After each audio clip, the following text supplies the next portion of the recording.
Yung binibigay mo doon sa co-op ninyo, Required talaga, sir. require. O kung ayaw mong magbigay, ano mangyari? Palagi kang sinasabihan sa kanilang sa isang linggo, isang beses kami mag-meeting. Okay. Tapos sinasabi ng treasurer na bakit hindi tayo magbigay na ang Panginoon na yung nanghingi sa atin. Sa Kanya naman lahat yung mga bagay na nasa atin. Pero walang punishment kung hindi ka magbigay. Nagsibat ka, restricted ka, sir. Restricted. Anong gagawin pag restricted ka? Dili na ka papanagaton, pabantayon ka sa paxhol. Gagawin kang gwardiya doon sa Paxol. Hindi ka na Hindi ka na pwede mangisda. Apo. So kung hindi ka na pwede mangisda, ano pagkain ng mga anak mo? Manghingi na lang, sir, sa mga kapitbahay. Saan manghingi? Yung mga may tinda pa doon, manghingi sila, yung mga anak. Kasi mahiya yung mga asawa, yung mga anak na lang, yung maghingi ng Manghingi kayo. mga pagkain. Apo. Samantalang doon sa White House nila, ang sarap ng mga pagkain nila doon. Yan nga. Tapos kayo maghingi-hingi. Opo, sir.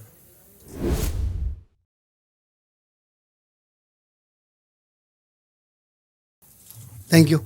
Balikan ko si Balbarino. Randolph, Opo, sir. ang trabaho mo is mangingisda, di ba? Sir, may isda.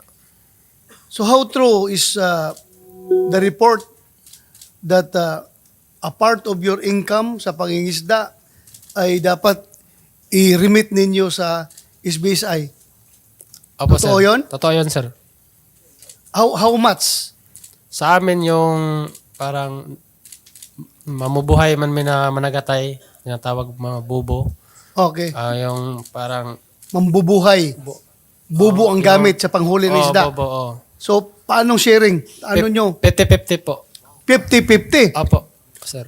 Ano yan? In cash or in kind? Kuhaan anay o kanang konsumo, pag abot na mo to'y tungaon. Kuhaan ng konsumo. Pag ang limpyo na, ang net na kay bale, sir, mo to'y 50-50. Opo, sir. So, paano konsumo mo sa pangisda? Kay bale, Kukunan mo ng konsumo sa pamilya mo? hindi. Para sa sunod na paglaot, naragi hapon, konsumo sa gasolina, Okay. pagkaon kay bale namo, na imong snack. So, meaning, ibinta nyo sa palengke yung isda. Pagkuha nyo ng isda galing sa dagat, binta ninyo. Benta. Tapos yung kita, Doon na hatiin. hatiin. So, So, kung may kita ka halimbawa, 1,000 pesos. Paano hatian ng 1,000? 500, sir. 500 ang... Pagkita ng 1,000, kung 200... Hindi, ibig sabihin ng... Yung binta mo na. Yung binta. Nabinta ang isda mo, 1,000 pesos lang ang binta. Kunin, Anong gawin mo sa 1,000 na yon? kuhaan mo na ng konsumo. Konsumo. Bale, 200. Magkano kaya sa 1,000? 200. 200 pesos konsumo. May 800 na tira. 800 tira. Yun ang hatiin. Hatiin. Ibigay sa 400 sa'yo, 400 sa ministry. 400 sa Ministerya ng ministerya. kapihan. Opo. So lahat kayo mangingisda doon sa kapihan, ganun na ginagawa.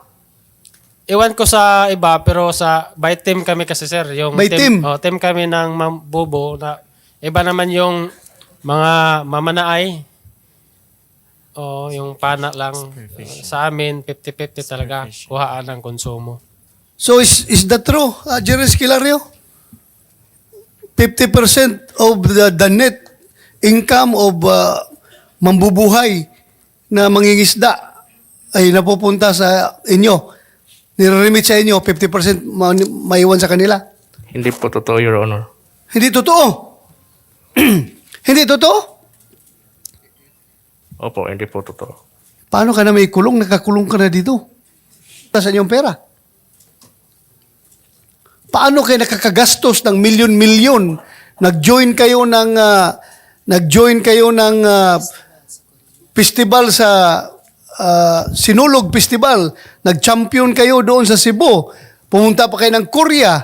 Saan nyo kinukuha yung pera na yan kung hindi kayo automatic na dididak sa mga income ng inyong members? Your Honor, yung makasagot po ay si Lord Mammer. Lagi, ang kasing presidente ka eh. Presidente ka, tapos hindi ka makasagot sa mga tanong. Sige, Mamert, Go ahead. Una, Your Honor, meron kaming Salonera Foundation Incorporated. Okay. Then, may mga donations. Halimbawa, pagpunta namin sa Cebu, may pera kami na 1.6 million, around 1 million na panalo namin galing sa sa Bunok-Bunok. So sabi mo, meron kayong malaking prize na natanggap sa Bunok-Bunok Festival, kaya ginastos nyo doon sa Cebu. Itong Bunok-Bunok, nandoon ako, napanood ko yung performance nyo noon. Ang ganda ng mga props ninyo. Sigurado ako gumastos kayo noon, pero wala pa kayong income doon galing sa Bunok-Bunok, ha? So saan galing yung preparasyon ninyo doon? Meron kaming other income. Another one is mga donations from friends or even from the members. For example, mayroon kaming mga tulad po sa akin, tulad po kay Karen sa Nico. Alam mo, makinig ka. You want this committee to believe na yung binibigay ng membro ninyo ay purely donation. As far as you're concerned, donation. As far as the members are concerned, mandatory deduction from their income. Ano bang totoo? Hindi ko alam yun, Your Honor, kung mandatory ba. Basta ang kuwan lang namin donation kasi bayanihan kami kung anong mga programa namin nagtulungan. So when you say donation, kusang loob Yes po. na binibigay. Oh, yes po. You did not require them to contribute a certain amount of money coming from their income. Wala akong alam po. Sure ka? Sigurado Yes ka? po, yes po. Balikan kita, Randolph Balbarino. Yung binibigay mo doon sa co-op ninyo, is it requirement or kusang loob mo, nag-donate ka lang ng 50%? Required talaga, sir. Require. O kung ayaw mong magbigay, ano mangyari? Palagi kang sinasabihan sa kanilang sa isang linggo, isang beses kami mag-meeting. Okay. Tapos sinasabi ng treasurer na bakit hindi tayo magbigay na ang Panginoon na yung nanghingi sa atin. Sa Kanya naman lahat yung mga bagay na nasa atin. Pero walang punishment kung hindi ka magbigay. May warning lang sila, sir. Warning. Oo, Kung bakit talagang magmaro-maro ka, hindi every time magkuhan ka, mangisda ka, ayaw mong ibigay, ayaw mong mag-remit, ano mangyari sa'yo? pag mahibawaan ka na nagsibat ka, restricted ka, sir. Restricted. Anong gagawin pag restricted ka? Dili na ka papanagaton, pabantayon ka sa paxhol. So yan ang form of punishment. Restriction inside camp. Po, sir. Gagawin kang gwardiya doon sa Paxol. Hindi ka na Hindi ka na pwede mangisda. Apo. So kung hindi ka na pwede mangisda, ano pagkain ng mga anak mo? Manghingi na lang, sir, sa mga kapitbahay. Saan manghingi? Yung mga may tinda pa doon, manghingi sila, yung mga anak. Kasi mahiya yung mga asawa, yung mga anak na lang, yung maghingi ng Manghingi kayo. mga pagkain. Apo. Samantalang doon sa White House nila, ang sarap ng mga pagkain nila doon. Yan nga. Tapos kayo maghingi-hingi. Opo, sir.